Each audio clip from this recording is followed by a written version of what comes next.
So I'm going to give you a quick introduction to weather models.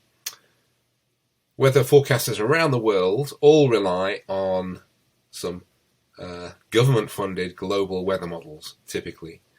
And because these model the weather all regions around the surface of the globe, they only do so at a limited resolution. In this case, we're looking at a weather model that models at a 30 kilometre by 30 kilometre resolution round about the equator.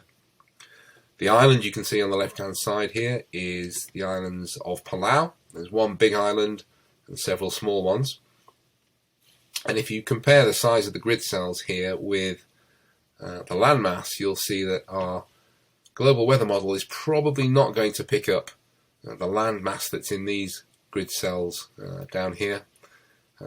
It might pick up this larger island here because there's a certain amount of land within it, but generally speaking it's not going to pick up the definition of land and its impacts on the weather particularly well. I can run this as a simulation over time, so this is an hourly time step and the colours are indicating in this case wind. Obviously the models will estimate and forecast many different weather parameters. We're just looking at wind here. Reds are indicating stronger winds and blues are indicating less strong winds. So you will get a single set of weather parameters for every grid cell in the global weather model, and it doesn't represent our small island particularly well. So the first step in our process is to create a higher resolution model, which I'm showing you now on the right hand side. So we use the global weather model as a starting point, and we what's called downscale. So we use it as a starting point, but then put more information in and create a physical model at a lower resolution, 1 kilometre by 1 kilometre and a 10-minute time step. So it's driven by the global model, but showing more fine detail. And you can see in this case that when you model at this sort of level, there's a lot more definition in the wind. You can see that there is an impact to the island there, so trade winds are blowing onto the island and they're being deflected around and over the islands. That creates some wind shadow areas. It also accelerates the wind in some locations. And the wind patterns will change from month to month as you go through the seasons as well. So all of these things we want to pick up when we're starting to think about intermittent renewable resources. Now, weather and meteorology departments don't just forecast the future, they also continually reevaluate their forecasts of the past, and this is something that's called reanalysis. And so they will create long time frames of weather data that represent what has happened in the past. We take those from the global weather model and we create our own regional model, as you can see on the right hand side. And I can show you another example. So if I can move this slide on.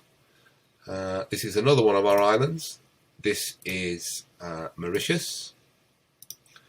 And just to show you that we're not just interested in wind speed, these are typically variables that we will have in our models. So we're modelling wind speed, solar radiation and air temperature and precipitation. We don't always model precipitation, but we have in this case. So this is all synchronous, so the wind and the radiation and the air temperature are all varying as they would in real life.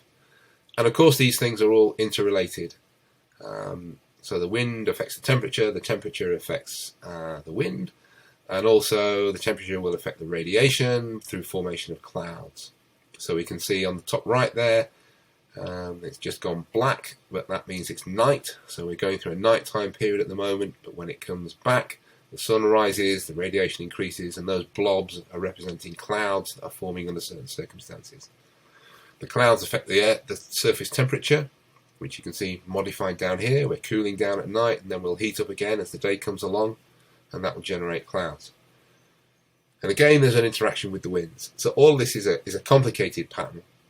And a numerical weather model is basically modelling the physics of conserving mass and conserving energy and how that drives what happens in the atmosphere and gives us our weather. So that's what we'll be doing. Dr. Maria Noguer will be coming along and telling you about this process and how we do this in a lot more detail, because she's a weather and climate expert.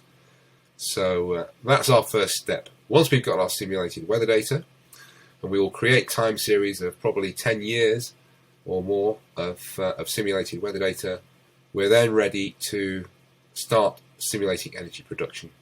And that's what I'll start showing you through our platform, which is known as Energy Metric, in the next video.